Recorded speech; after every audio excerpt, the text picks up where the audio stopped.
الكف هي ديفنس ميكانيزم. ليه؟ في فورين بادي ايا كان بقى، داست، مايكرو اورجانيزم، ايا كان في قلب الريسبيراتوري سيستم، والجسم عايز يتخلص منه. هيتخلص منه عن طريق ايه؟ عن طريق الكف. طيب ده بصورة عامة.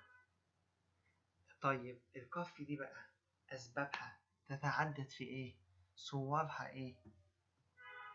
عندنا أسباب شائعة جدا، وعندنا أسباب شائعة، وعندنا أسباب غير شائعة، وعندنا أسباب نادرة.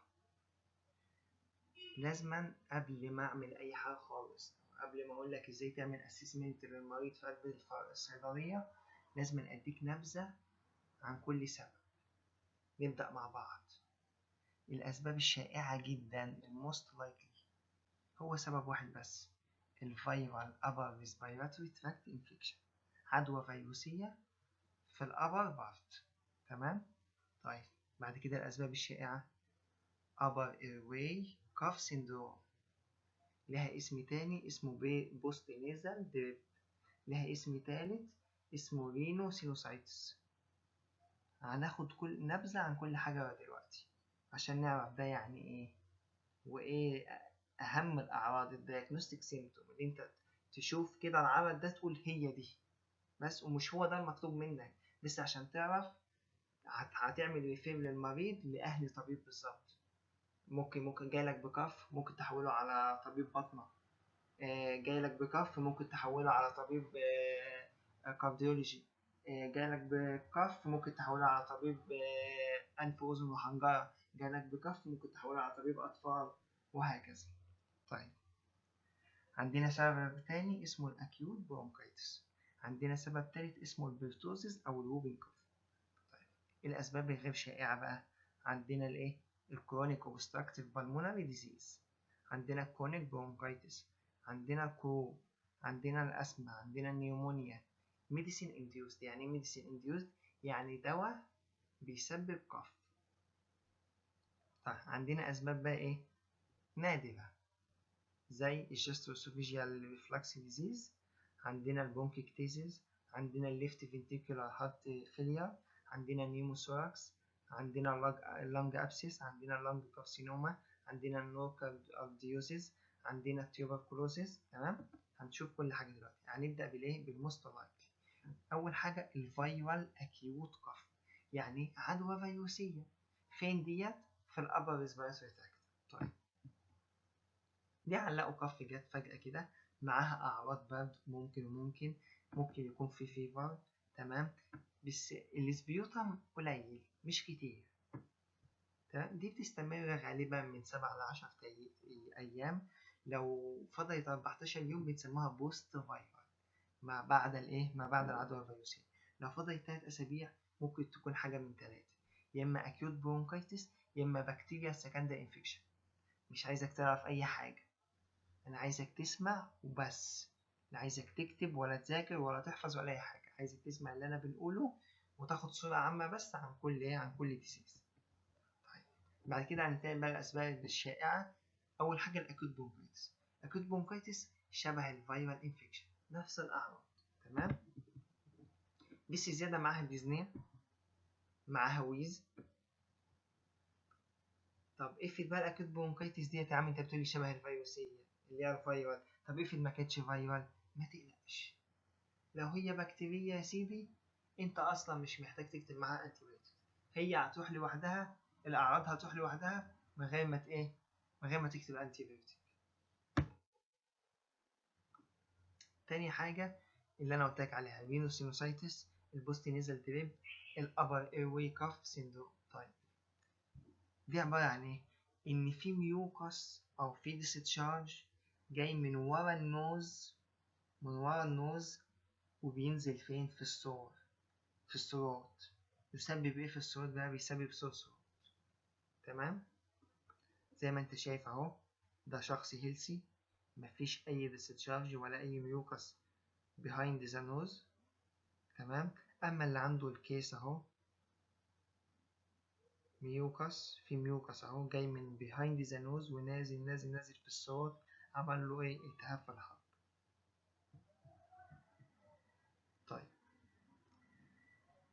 اول عرض يقول لك ايه ده، انا ببصق كتير، ببصق ايه، بيطف يعني، تمام، عشان يقول لك الناس اللغة العربية عندهم متواضعة والانجليش عندهم ما شاء الله.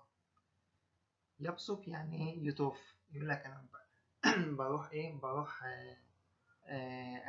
او ابلع السبوتم كتير او اطف كتير كده يعني، اروح الحمام كتير عشان يعمل افراغ للي في الحلق، تمام، بصورة بقى غير عادية، مزهقة الصورة دي، كل ما يجي يقعد يقوم يروح للحمام عشان يبصق. طيب ممكن يكون عنده نيزل ديسشارج، هو اكيد عنده نيزل ديسشارج، يعني ايه، الافرازات جاية زي ما قلت لك فين، من خلف النوز، دي طبعا بتسبب له انفلاميشن، وانفلاميشن يعني ايه، يعني فازو دايليشن، يعني ايه اللي حصل، يعني في كونجيشن، يعني في، يعني طب وبعد الكونجيشن ده ايه اللي بيحصل، ما بيحصل سويلنج، يعني بيحصل بلوكج مع الميوكس، يقول لك انا عندي خنفرة، خنفرة، مش قادر اخد نفسي من مناخيري، مناخيري مسدودة، تمام، تلاقي عنده سنيزنج، بيعطس، اكيد طبعا في ريدنس وسويلنج للانف يعني. يقول لك عندي صوت، يعني ايه، احتقان في الحلق، او اتش، يقول لك انا بهرش في زوري مش قادر. طيب غالبا الاعراض دي بتلاقيها ايه، في المواسم، اللي هو شهر 4 5 6، فصول الربيع، اللي هي بيبقى فيها الايه، بيبقى فيها البولينج رين عالية قوي، اللي هو مواسم الهاي فيفر والالرجيك رينايتس، هنتكلم عن ده بعد كده. يقول لك ايه، شوف هو عنده سنيزنج اهو، وعنده،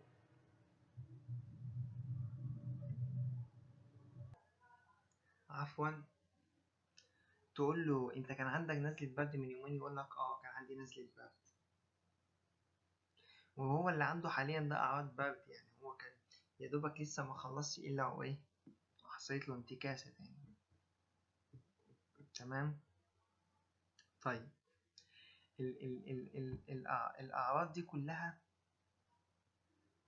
خاصة في ناس بيبقى عندها الموضوع ده متكرر، متكرر في السيزونز، في المواسم، تمام، فبيبقى عندها معروف ان عندها حساسية مثلا من حبوب اللقاح او كده، تيجي تقول له في تريجرز، يقول لك انا اول ما بشم حاجه برفيوم معين بايه، بيحصل لي سنيزنج على طول، او الموضوع ده كله بيجيلي. طيب ايه تمبريتشر مثلا، ما بيحبش يشغل المروحه، اول ما يتعرض للمروحه قدامه يقول لك لا مش قادر انفي كذا. طيب هيوميديتي، في الناس اللي بتسكن في البدروم او في الادوار الارضيه، الناس اللي ساكنين في الادوار الارضيه دي، او واخد مثلا استوديو او ساكن في بدروم او كده، تلاقي عنده دايما حساسيه صدر، ليه بقى، لان الهيوميديتي بتكون عاليه، الهيوميديتي بتكون عاليه. طيب غالبا ده بقى لازم اديله انتي هيستامين، انتي هيستامين، تمام. طيب احنا طبعا هنتكلم في موضوع العلاج وده في حلقات جايه ان شاء الله باذن الله. السبب اللي بعد كده هو الووبنج كاف او البيرتوزيز. الووبنج كاف او البيرتوزيز دي بقى على عكس العادة، ما هيش عدوى فيروسية، لا دي عدوى بكتيرية، وادي صور للبكتيريا اللي بتسبب البيرتوزيز او الووبنج كاف اندر ميكروسكوب. تعال نشوف مثال بقى، مثال الووبنج كاف. ايه اللي بيميز الووبنج كاف ده، بيميز الووبنج كاف انك بتلاقي صوت ايه، صوت زي صوت الديك في نهاية الكحة كده، تلاقي هو خلاص هيخلص الكحة كده، تلاقي في صوت طالع كده زي صوت الديك. تعال نشوف، شايف، شايف، نعيد تاني، شفت الصوت ده. طيب نيجي بقى للأمراض الايه، اللي هي غير شائعة. عندنا حاجة اسمها كرونيك اوبستراكتيف بالمونري ديزيز، ده عبارة عن ايه، الأول بيكون عنده أكيوت برونكايتس، أكيوت برونكايتس دي اللي هي كانت بتبقى يا فايرال يا بكتيريال، استمرت لمدة 3 أسابيع، وبعد كده بقى عدت بقى المرحلة، عدت 8 أسابيع، تمام، شوف الهيلسي ده كده هيلسي، شوف الفيزل مفتوح ازاي، لكن هنا في ميوكس غير انه كمان ايه انفلامد، فمسدود او اوبستراكتيف يعني. معاه كمان انفيزيما. الانفيزيما دي عبارة عن ديستراكشن في التيشو، يعني التيشو ايه، شايف دي سليم، دي هيلثي اهي، شايف التيشو سليم، السيمتوم موجود اهو، لكن هنا مشوهة كلها، كأنها متكسرة، كأنها متاكل منها. تمام. طيب أول حاجة تسأل الراجل ده، تقول له أنت الكحة عندك بتيجي بشكل دائم بشكل متواصل؟ طب أنت آخر مرة جاتلك كحة إمتى؟ يقول لك والله ده أنا الكف دي عندي كف بسبيوتم كمان، وتفضل عندي متكررة كتير قوي، تفضل بالأسابيع بل بالشهور. تقول له يعني آخر مرة يعني في السنتين اللي فاتت جالك كف بسبيوتم؟ قال لك تقول له لمدة قد إيه؟ قال لك 3 شهور أو أكتر. وأنا عمال كف في كف في كف في كف. طبعا هو بيروح ساعتها الصيدلية وياخد أي علاج كده وخلاص، وهو مش دريان بأي حاجة.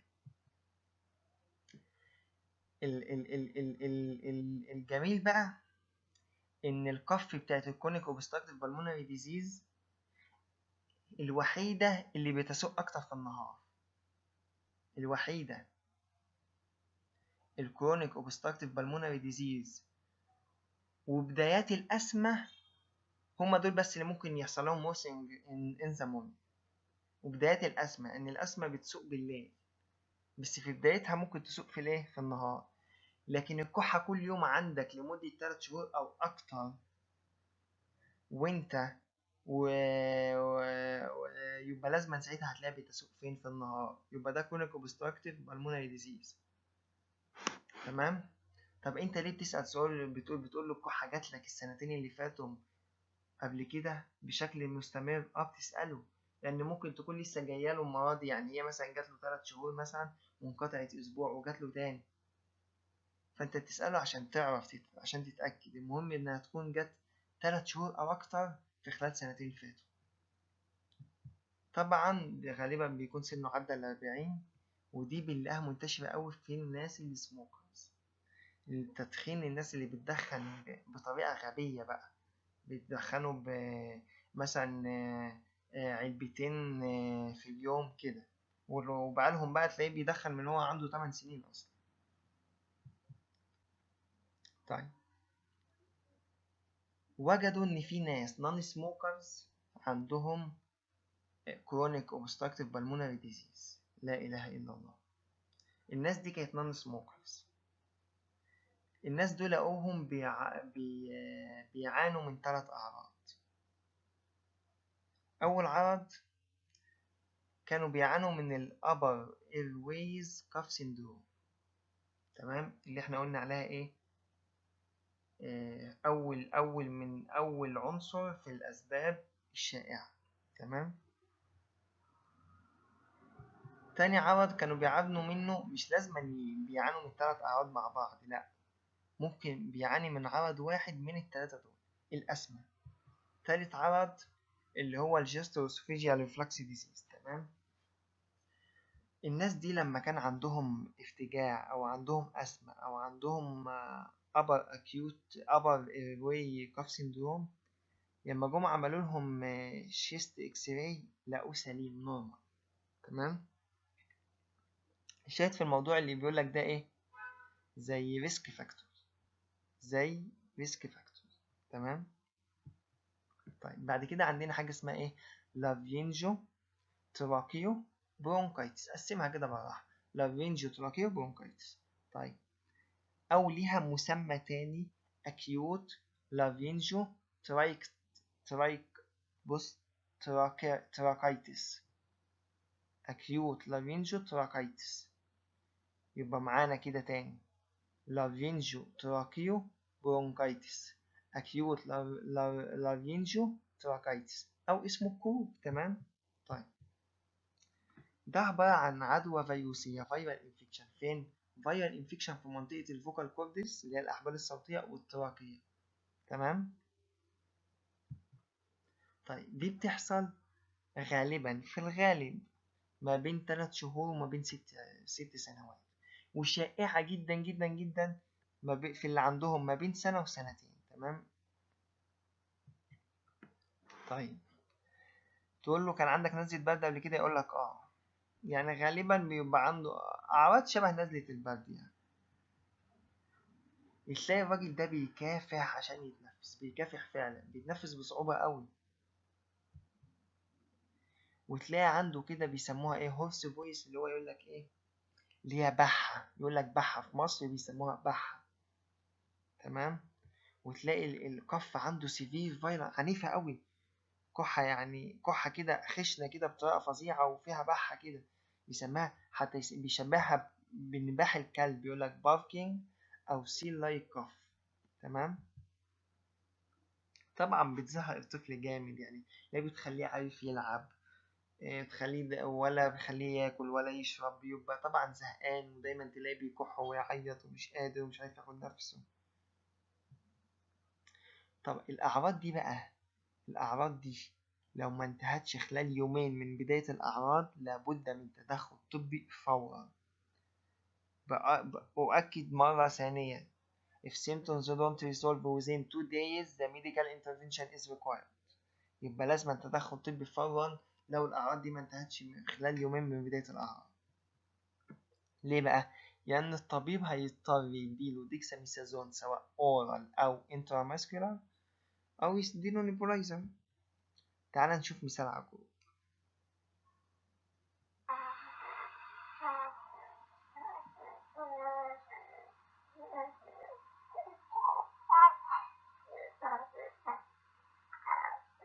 خدت بالك من البحة؟ ركز في البحة ده كده بيتاعب.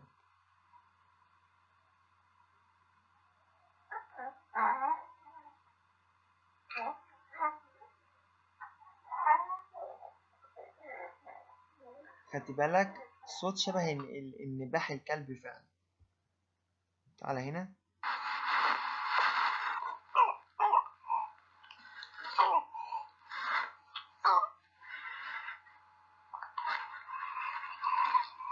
خدت بالك من الحتة اللي فاتت؟ شايف. طب بعد كده الأسمى زي بقية الأعراض المشهورة في كل الأمراض اللي بتسبب كح. اللي عنده كف، تمام، صدره بيزيق، يقول لك أنا صدري بيزيق، عنده شيست بين، مش قادر ياخد نفسه. الأسمى السبيوتم بتاعها بيبقى يلو في الغالب. تمام، بيكون يلو في الغالب. طيب ممكن تكون من غير سبيوتم، ممكن تكون من غير سبيوتم، وده مشهور في الأطفال. تمام. ممكن تيجي الطفل ما كانش عنده برد، يعني الأسمى دي ممكن تيجي بدون أعراض البرد، تيجي بدون أعراض البرد، يعني مش لازم بقى سنيزنج ورشح وعطس واحتقان في الحلق والكلام ده كله، لا مش لازم. تسأل انت بقى، هل في حد في العيلة او الشخص اللي بيعاني، اللي انت شاكك ان عنده أسمى ده، هل عانى قبل كده من اي انواع الحساسية؟ مش لازم حساسية صدر، لا، او مش لازم جيوب انفية او كده، لا، ممكن تكون حساسية جلد كمان، اكزيما. تمام. هل بتزيد بالتريجرز زي ما قلنا، المروحة، روايح غريبة، الهيوميديتي.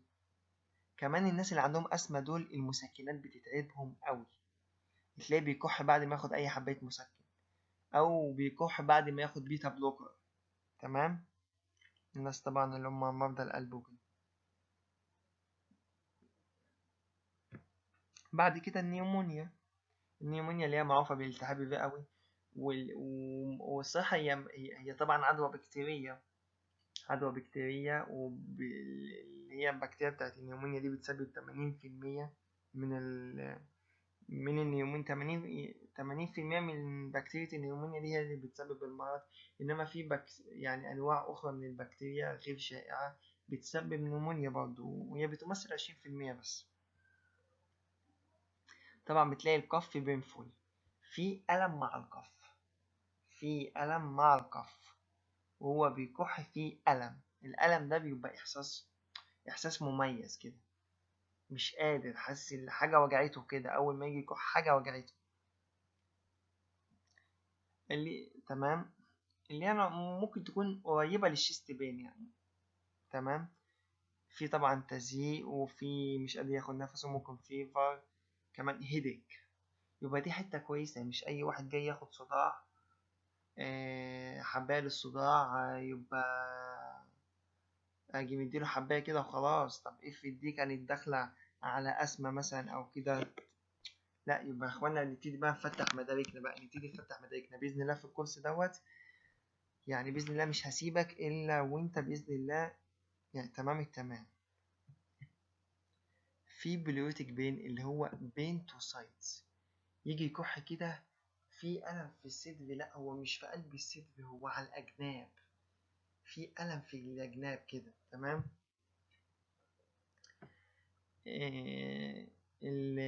هي في البداية بتبتدي ك كدراي كف من غير سبيوتم، بس بعد كده بتقلب بسبيوتم.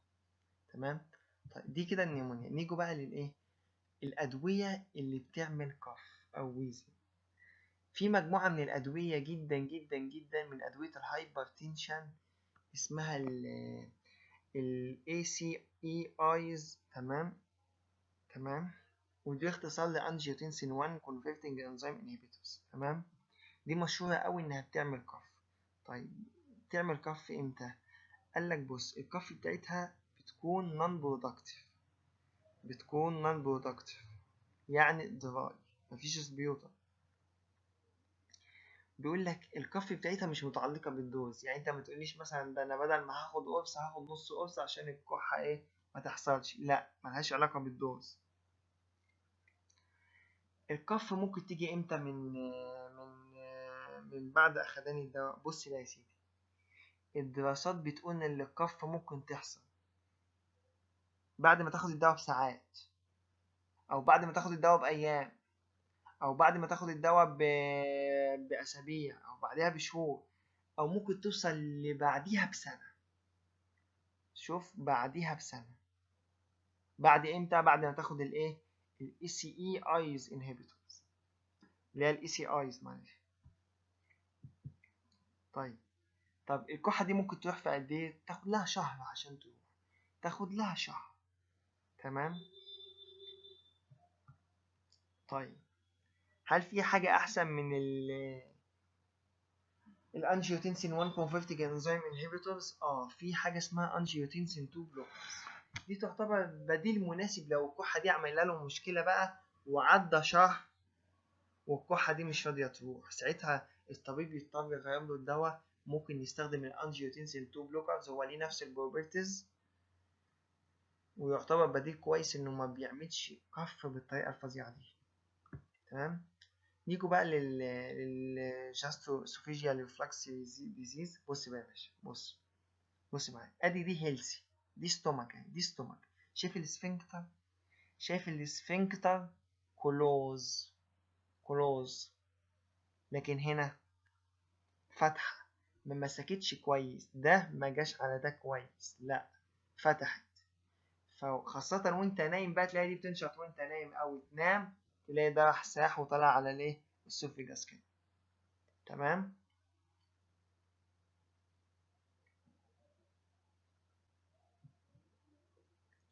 Gastroesophageal reflux disease يقول لك انا عندي هارت بين هي ملهاش دعوة بالقلب، بس هو اصطلاحا كده يقول لك انا قلبي بيحرقني. المنطقة اللي عند اللي هو حاسسها عند القلب، اللي هي صدره دي، حاسس هو القلب في المنتصف على فكرة، القلب في المنتصف لكنه يميل قليلا ناحية اليسار. تمام. يقول لك الحتة دي بتحرقني، مش قادر، حاجة بتحرقني كده جامد، حموضة. تلاقيه ايه؟ لما يوطي تزيد، يجي يوطي تزيد. ليه؟ لأن السفنكتر ما قفلتش كويس، ففي شوية ايه اتش سي ال ايه طلعوا. طيب تلاقيه لما يقولك يوطي تزيد. تمام. كمان مع الأكل طبعا، مع التوكينج، مع الكلام، مع البندنج يوطي. تمام. في ممكن بقى المريض تسأله هو أنت عندك ارتجاع؟ عندك حموضة؟ عندك إيه؟ يقول لك ده أنا عندي. تمام. خلي في فرق بين الارتجاع على فكرة والحموضة. يعني ايه؟ يعني لما انا اقول لك في ستومك ألسر، الاتش سي ال اثر على حته معينه في قلب الاستومك ذات نفسها، لكن مش شرط انه يحصل ويطلع في قلب يطلع عند الاسوفجس، لا، لكن في الريفلكس بيطلع عند الاسوفجس.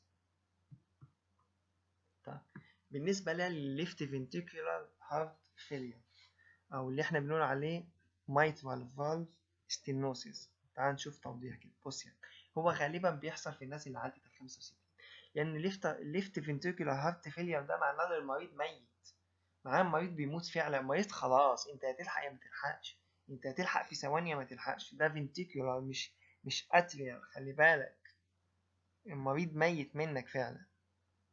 طيب عنده اورثو، يعني ايه؟ يعني لما يوطي مش قادر ياخد نفسه، مش لما يوطي او يقعد لازم أن يقف عشان يحس انه عارف ياخد نفسه كويس، لازم وضعية استقامة كده عشان يعرف ياخد نفسه كويس. لكن اي وضعية مثلا من انه قاعد او اي وضعية غير الاستقامة تلاقي كده ايه مش قادر ياخد نفسه كويس. طيب انكل سويلنج دي مشهورة اوي. فروث سبيوتم، ايوه هتلاقي السبيوتم بتاعه رخاوي. لا بص انا مش عايزك بقى تلاقي لي يعني، عشان دي بتبقى حاجة مقززة الصراحة، مش عايزك بقى تلاقي لي حلقتين رخاوي ولا حاجة وتقول لا، السبيوتم مليان رخاوي. فاكر لما كنا بنعمل التيست بتاع الليكوريش، الفروست تيست، تفضل ترج في الليكوريش بعد ما تحط عليه كيو اتش وتفضل ترج تلاقي فيه كمية رخاوي جامدة، هو السبيوتم هيبقى كمية رخاوي بالطريقة دي، كله فروسي. ده مثال للانكل سويلنج، واضحة طبعا. انت قارن، انت وانت بتشوف دلوقتي، قارن منظر رجليك بمنظر الرجل دي، ده سويلنج واضح، سويلنج واضح. تعالى بقى يا عم، شايف الهارت ده؟ طبعا نورمال هارت زي ما هو قايل لك، ادي الليفت اتريوم، ادي الليفت فينتريكل، تمام، وادي عندك الميترال فالف. خدت بالك من شكله؟ خدت بالك من شكله؟ تمام. تعالى هنا، ده الشكل، خلي بالك هو جايبك اهو، ده الشكل السليم اللي هو بتاع ده. تعالى عند الحتة ديت، تلاقي في حاجة انفلاميشن، تلاقي كده حاجة كده مش مظبوطة، تلاقي الناروينج اهو، شفت؟ ده قارن ده بقى بنسموه mitral valve stenosis، تمام؟ ده بقى اللي بيؤدي للايه؟ للليفت ventricular failure. طب لما حصل بقى الليفت ventricular failure ده، بص بقى، بص هنا كمية، ده السليم، ده الهيلثي، تعالى هنا تعبان خالص، تعبان. شوف، قارن البلاد فوليوم، شوف الضيق هنا، شوف الضيق، ده طبعا mitral stenosis، برضو ده mitral stenosis، ده شكل طبيعي على فكرة. لا إله إلا الله. نيجوا بقى الكارسينوما اوف لانج. الكارسينوما اوف لانج دي بنلاقي عنده ابيتايت لوس، ملوش نفسه انه ياكل خالص دايما، فقط فعل وزن بالفعل، تمام، بيدخن بقاله كتير، السبيوتم بتاعه قليل برضه، تلاقي برضه في بلاد كده في السبيوتم بتاعه، تمام. اللانج ابسيس بتلاقي فاول سميلينج سبيوتم، تمام. يعني ايه بقى؟ يعني ريحته وحشه، ريحته وحشه. البرونكيكتيسيس بقى، البرونكيكتيسيس ده معناها ايه؟ irreversible bronchodilation، يعني البرونكاي حصل لها دايلاتيشن وخلاص، ما بتعملش كونتراكشن تاني، خلاص بقى يحصل لها دايلاتيشن، وقفت عند كده، irreversible، تمام. او هتلاقي عنده كرونيك اوبستراكتيف بالمونري ديزيز، وهتلاقي عنده برضه السبيوتم فاول سميلينج، تمام، يعني ريحته كريهة، ريحته مش حلوة. هما اتنين الوحيدين اللي بتلاقي السبيوتم فيهم ريحته مش كويسة، يا لانج ابسيس يا برونكوكتيسيس. طبعا انا بفهمك، بديك نبذة، ما تقدرش يعني، انت مش وظيفتك دايجنوزيس، ما تفضلش بقى تقولي طب افرق البرونكيكتيزيس عن الكارسينوما اوف لانج ازاي، طب افرق الكارسينوما عن الابسيس ازاي، طب ودي شغلتك؟ دي مش شغلتك.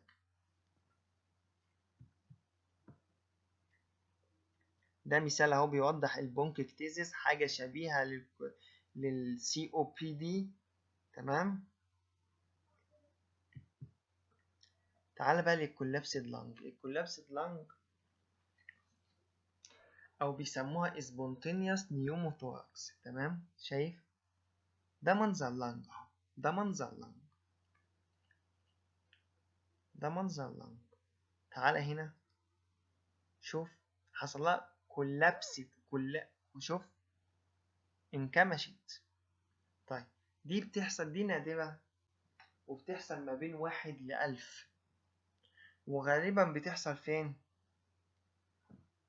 في الناس المدخنين، في الناس الطوال الرفيعين والرجالة. يعني أنا بقول لك حصلت، بتحصل 1 ل1000، 1 في 1000. تمام. طب أنا جبت 1000 من هنا وطلعت منه 1، وجبت 1000 من هنا وطلعت منه 1، و1000 من هنا وطلعت منه 1. لقيت إيه بعد كده؟ لقيت إن ال10 اللي أنا جمعتهم من ال10000 دول، لقيت ال10 دول فيهم 9. ال9 دول طلعوا رجالة، وطلعوا طوال، وطلعوا رفيعين، وطلعوا بيدخنوا. تمام. غالبا بيكون الكافي بتاعتها نون برودكتيف.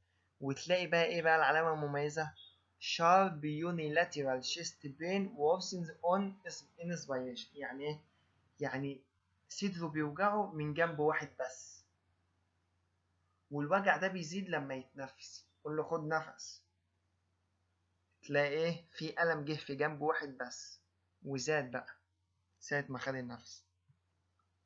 دي أمثلة. شايف؟ تلاقي كلهم بالطريقة دي، رجالة رفيعين طوال.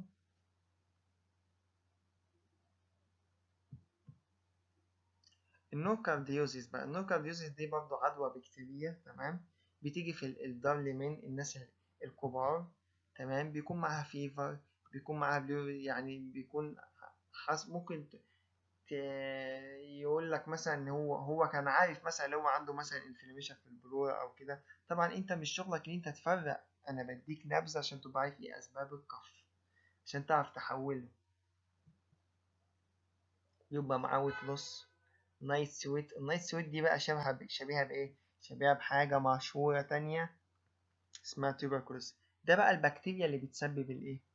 اللي بتسبب دي هي طبعا عملوا لها كالتشر. تمام. ودي تحت الميكروسكوب البكتيريا اللي بتسبب النوكارديوزيس. تعال بقى للتوبركلوزيس.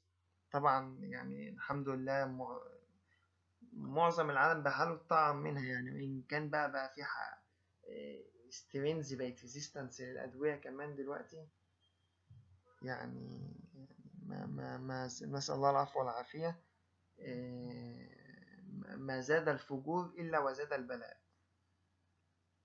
طبعا السبيوتم بيكون معاه هيموتيزيس، يعني تلاقي معاه بلاد. تمام. في فيفر، في بلوزي برضه، في ويت لوس، في نايت سويت.